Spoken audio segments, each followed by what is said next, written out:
We're on Season 1, Episode 19 of the Twilight Zone. This one's called The Purple Testament, and is another one set in World War II. Written by Rod Serling because, well, he was a soldier during World War II.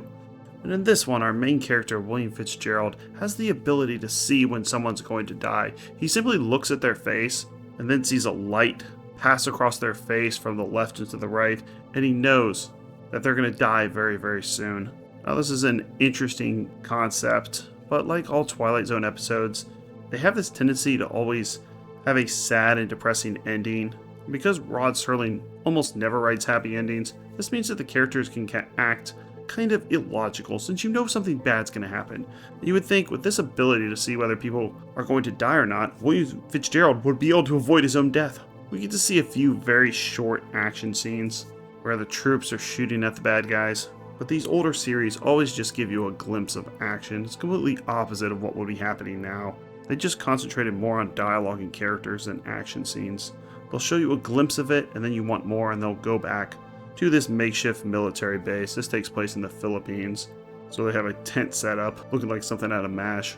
And William Fitzgerald spends the first half of this episode realizing that he developed this ability. It seems like he developed this ability very recently, since he seems surprised when he sees this flash on people's faces and they die. And he does what any person would do, which is he tells people they're going to die, and of course nobody listens to him. About halfway through this episode, we get this great scene where the troops are stationed outside the tent about to go on a mission. He walks to each one of them, and we see that at this point, none of them are going to die. It's a very tense scene because he's looking at them individually. You're like, oh, is this guy going to die? Oh no, he doesn't. Is it this one, this one, this one? He only runs across one person, his friend, that he sees is going to die. And so he tells him not to go on this mission.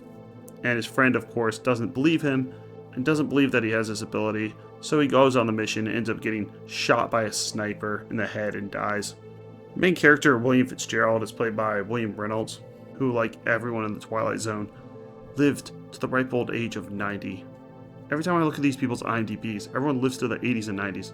He died in 2022, and he was most known for being Special Agent Tom Colby in the TV series The FBI from 1966 to 1974. Interestingly, he pretty much quit acting after that series finished.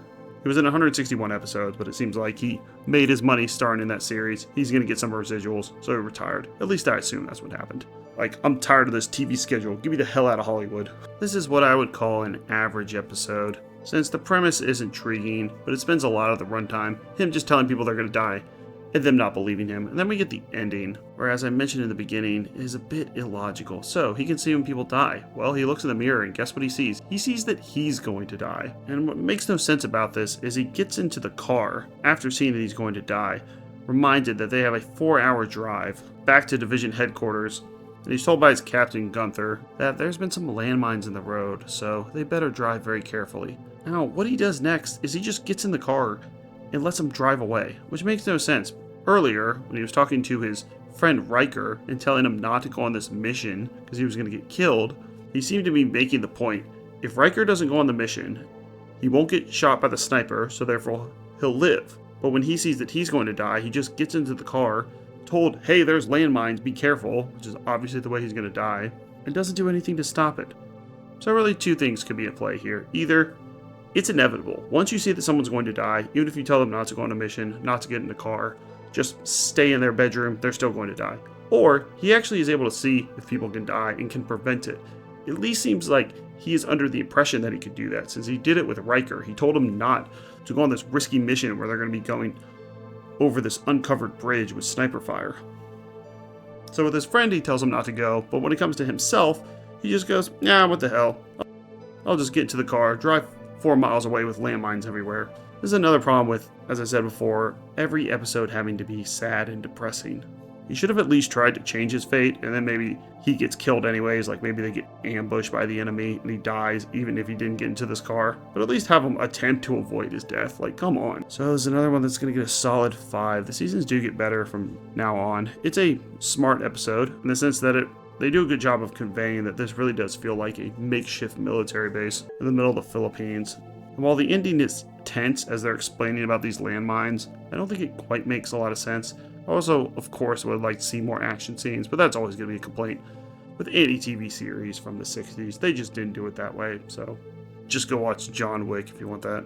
So, some fun facts about this episode. Well, of course, it takes place in the Philippines in January 1945. We already knew that. And Rod Serling was a paratrooper stationed in the Philippines, but he survived. And if you're wondering where the title for this episode comes from, Rod Serling does say it in his closing narration, because what does that have to do with the Purple Testament? Oh, it's a reference to William Shakespeare's play Richard II, where it says, "He has come to open the Purple Testament of bleeding war." And actually, this corrects the narration that says it's from Richard III. Oh, it was harder to fact check things back in 1960. What's he going to do, Google it? And I didn't notice this, but the house where Gunther and Riker stay was actually used in the 16mm shrine, the Sunset Boulevard episode, which I would not have recognized at all. And a guy who really loved this episode, 10 out of 10, The Light of Death, William Reynolds plays Army Lieutenant Fitzgerald, who's stationed in the Philippine Islands in World War II in 1945, who discovers to his dismay that he has developed the ability to see who will soon die by a mysterious glowing light that becomes visible on their faces. His superior, played by Dick York, doesn't believe him, of course, but after more predicted deaths come true, it becomes obvious to Fitzgerald that only one course of action is possible. Especially after seeing the glowing light in his own reflection, highly effective and poignant outing, made more so because of the added air of authenticity by writer Rod Serling, who was a World War II veteran himself. 10 out of 10 seems pretty high, but, you know, if you have more connections to the military, maybe you'll like this episode better. Next up is Elegy, on our journey to review every single episode of The Twilight Zone. And we get another science fiction one, my favorite, where people crash land on an asteroid and find that they're back in episode 1. Nobody's around. So I have to figure out what's going on, and it's a lot better than this one. And also check out our playlist for the series we're currently covering: Black Mirror, Mystery Science Theater 3000, Are You Afraid of the Dark? And we've already finished Monsters, Fear Itself, Pet Shop of Horrors, Cowboy Bebop, and Tales from the Dark Side. Thanks a lot.